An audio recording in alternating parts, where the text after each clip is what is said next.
Bom dia a todos. Saudade dos padres, a banca, meus irmãos de diocese, e a todos vocês. Me chamo Erno Westenberg Silva. Concluí a minha filosofia no seminário Maria Mater Ecclesia do Brasil, em concomitância com o Ateneu Cristina Apostolado de Roma. E aí, dentro da possibilidade de fazer o TCC, surgiu algumas ideias, e dentro dessas ideias, em conversa com o meu orientador, contando um pouco da minha história, ele buscou muito isso, essa questão da história, que eu identificava, mas chegamos à conclusão desse tema. E aí eu vi junto com o padre Gilberto Lombardo.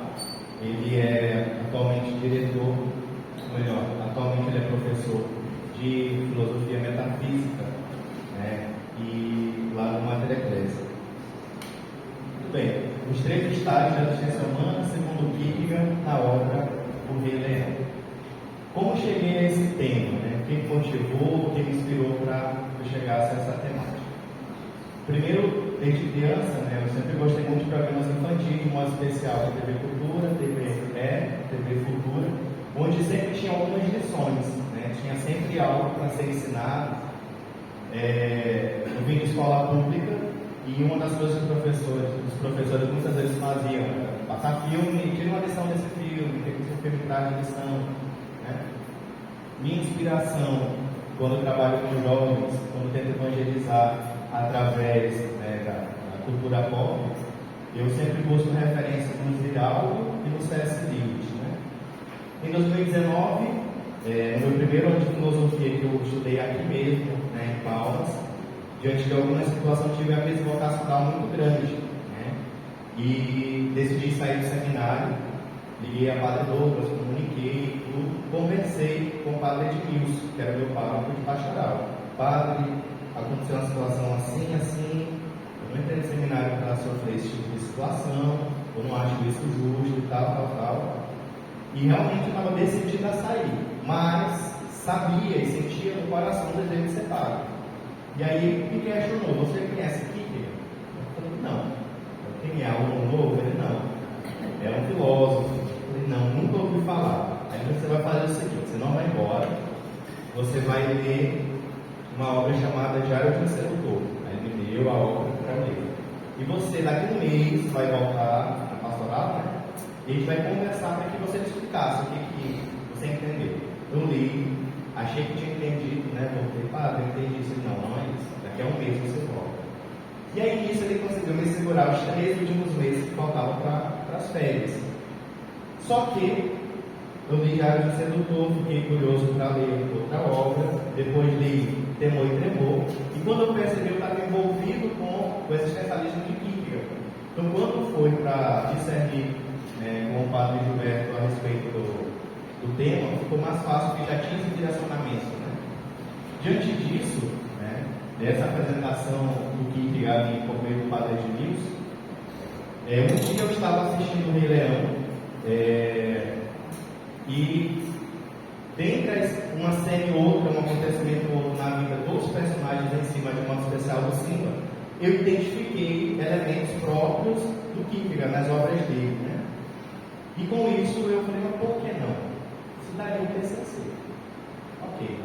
Lá no Mater Ecclesia, conheci o padre Gilberto, partilhei com ele: padre, você já pensou isso aqui e tal, estágio tal na vida de tal personagem? Ele ficou fascinado. Ele: cara, muito bom, você podia fazer em Heidegger, porque Heidegger isso, o Simba vai fazer isso, o Simba não, padre, não quero Heidegger, eu quero Kierkegaard. E aí, graças a Deus, fluiu, e nasceu esse trabalho que eu vos apresento agora.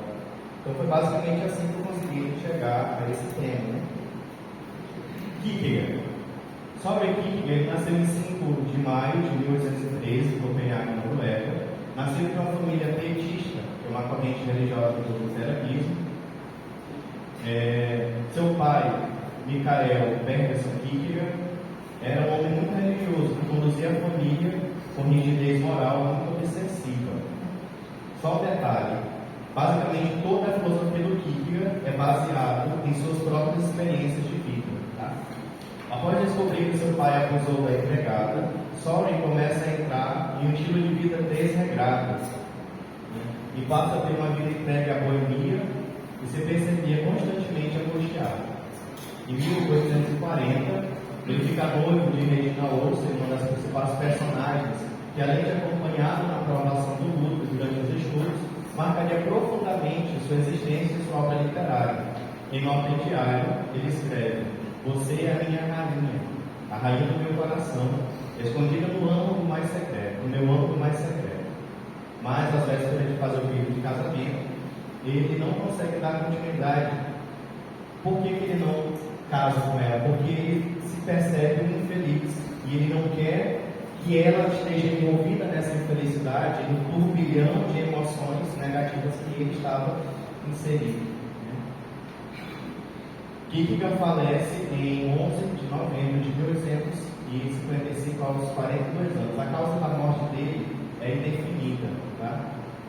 Algumas de suas obras, durante sua curta passagem pelo mundo, produziu algumas obras que retratavam, por vezes indiretamente, muito do que ele mesmo experimentou em sua vida.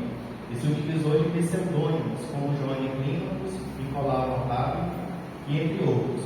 Por que ele fazia isso? Porque em algumas das suas obras ele criticava a igreja, a estrutura de igreja a qual ele pertencia e estava inserido na época, no caso do luteranismo. Aqui estão algumas de suas obras: o conceito de ironia, Diário de um Servidor, Temor e Temor, Conceito de Angústia e Desespero Humano. Essas são as obras básicas para você ter uma noção do que eu vou apresentar agora, que é o estágio da existência humana. Kierkegaard é tido como o pai do existencialismo, porque ele foi basicamente o primeiro a trazer esse pensamento filosófico para a própria existência do indivíduo. Ele não olha a vida humana a partir de uma organização social, mas a partir da decisão individual da pessoa, né? E aqui estão alguns termos que é necessário ter uma noção, uma base, para que possa entender melhor o seu pensamento filosófico. Angústia. A angústia é o estado que manifesta a relação do indivíduo com o mundo, determinada pela liberdade. Diante de uma escolha, o homem se sente angustiado em saber se decide ou não por aquela escolha.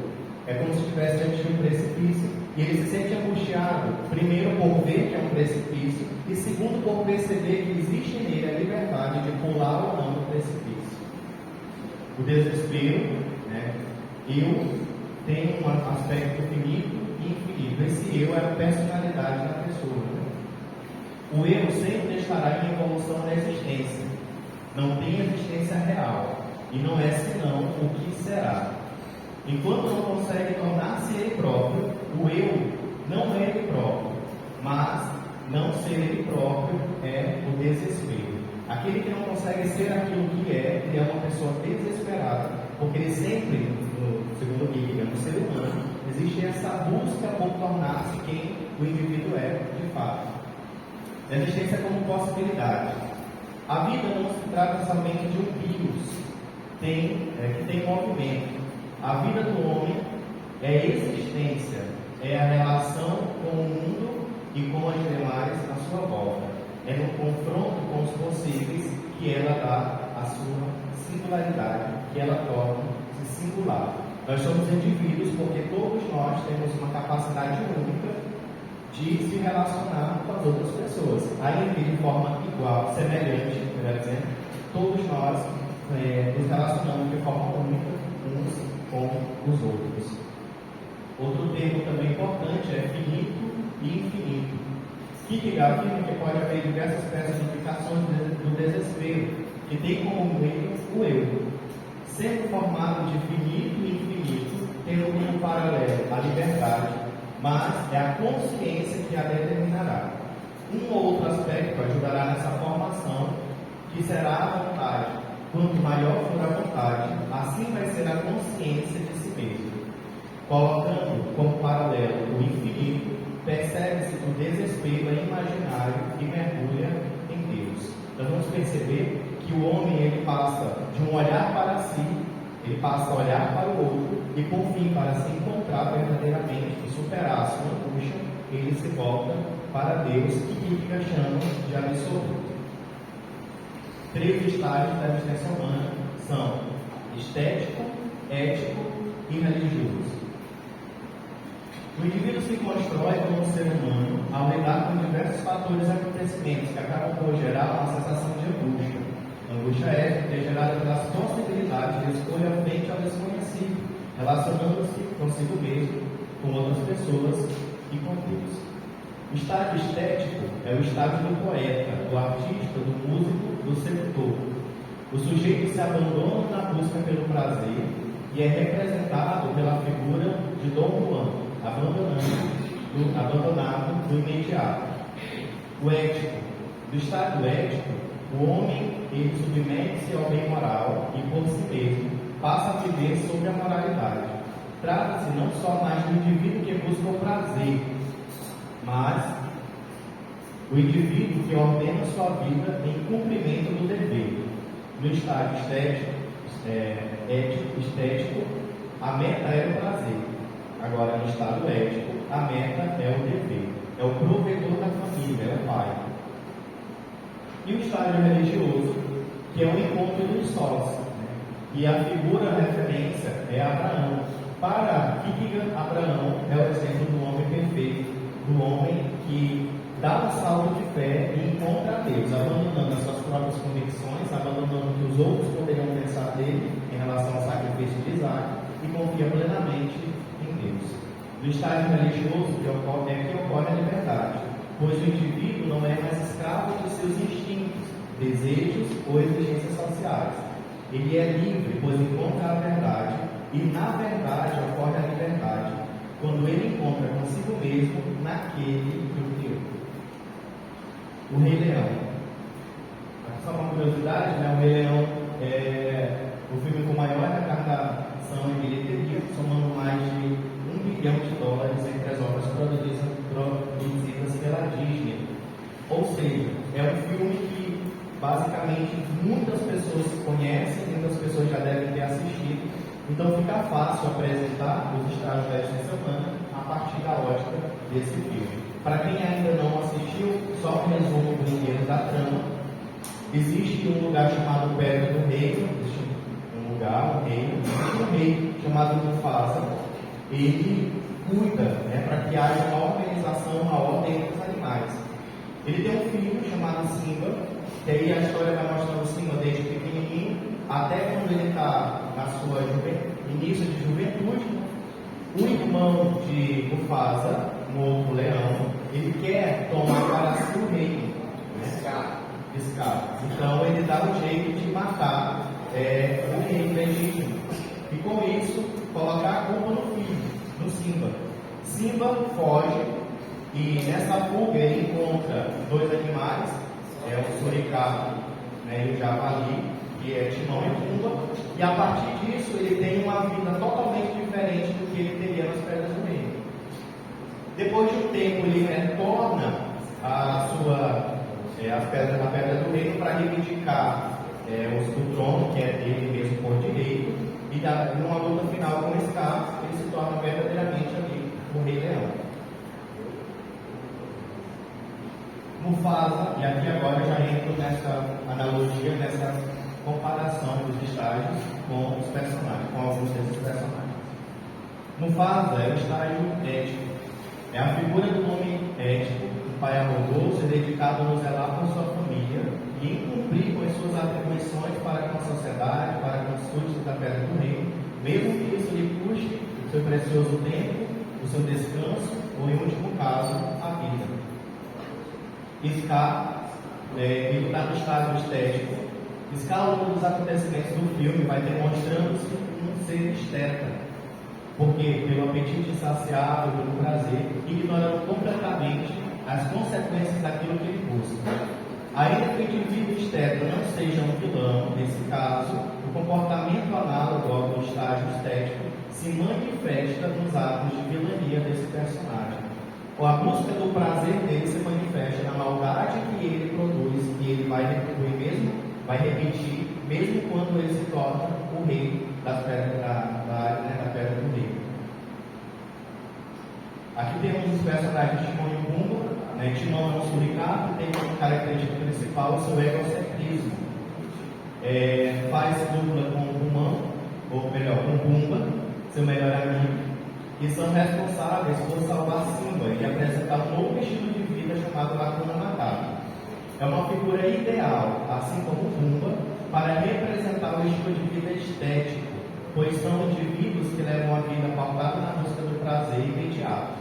Hakuna Matata, na língua suave, significa literalmente sem problemas, ou não se preocupe, e demonstra a não preocupação com o futuro e a vivência com o presente. O Simba, ele é um personagem que ele passa literalmente pelos 3 estágios da existência humana.